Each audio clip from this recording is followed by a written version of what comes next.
is she seeing someone else? And I know that's a tough question to think about.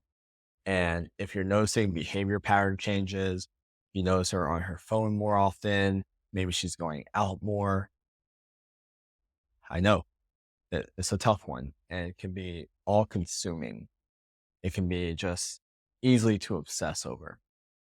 And in this video, I want to talk to you about what leads to this and a better mindset to focus on so you can actually move move towards saving this relationship versus pushing and driving away from the unease, from the anxiety, from the concern.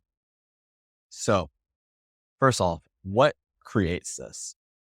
And you can think of your wife as a flower who has just been dying on the vine, starved of the nutrients that she needs to blossom, and is just slowly withering away.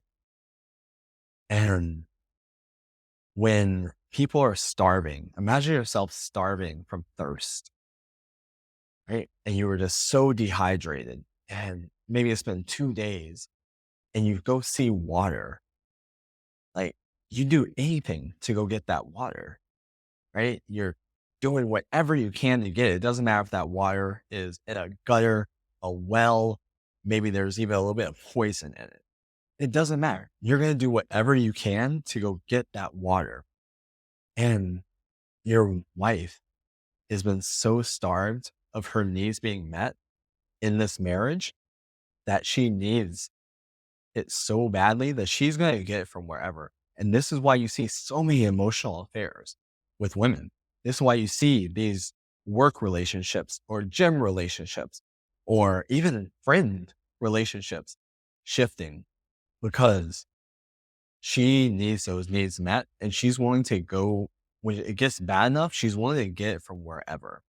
And I'm putting aside the moral implications, the legal implications, the religious implication, talking from human to human at a primal level.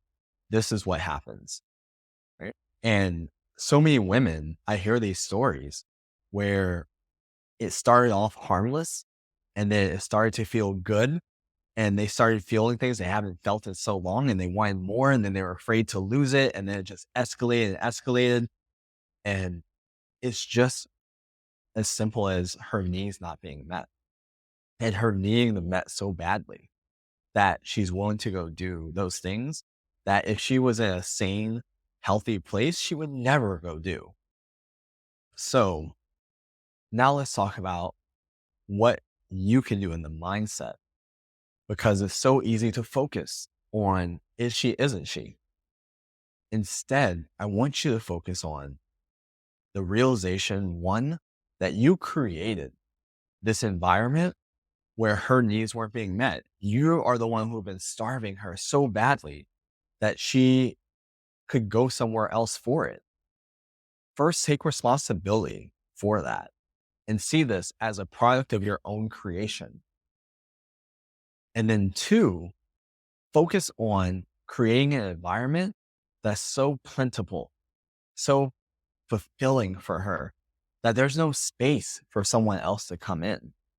Create that luscious forest with the rich soil, the water, the nutrients, the bees pollinating. Go create that where all her needs are being met in this marriage. And then there's no space for that. And even if she is out there talking to somebody else, doing something inappropriate, this will bring her back automatically.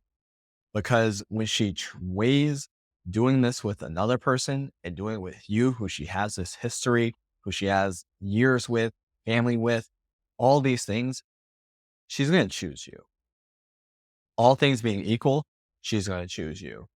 Now, if she's done something, she's crossed the line, she's had a physical affair, something along those lines. Now that's a choice you have to make. Can you come back from that? And I've helped many men come back from it. I've seen it go both ways. There's no right or wrong here. It's just a choice. But in that's not really the situation I'm talking about. Here's what I'm talking about. If you're in doubt, maybe she's getting furry with somebody or things like that. Focus on creating an environment where her needs are being met that are more fulfilling, or where she believes can meet her needs that outweighs the trade offs and the risk that she's taking over here. Focus on that. And now you're in a position to really do something. You're really in a position to save the marriage and stop this from happening. But if you're focused on is she, isn't she, obsessing, putting trackers, looking at text messages, all these kind of things, you're already starting with behind the gun. Like you're already setting yourself up for failure. That's not going to end well. So instead, focus, put all that energy you're putting there into how do I become a man who can meet her needs so well, there's no space for anyone else. Do that. And now you're in a situation where change can begin to happen. All right. That's all I have for you on today's video. I'll catch you on the next one.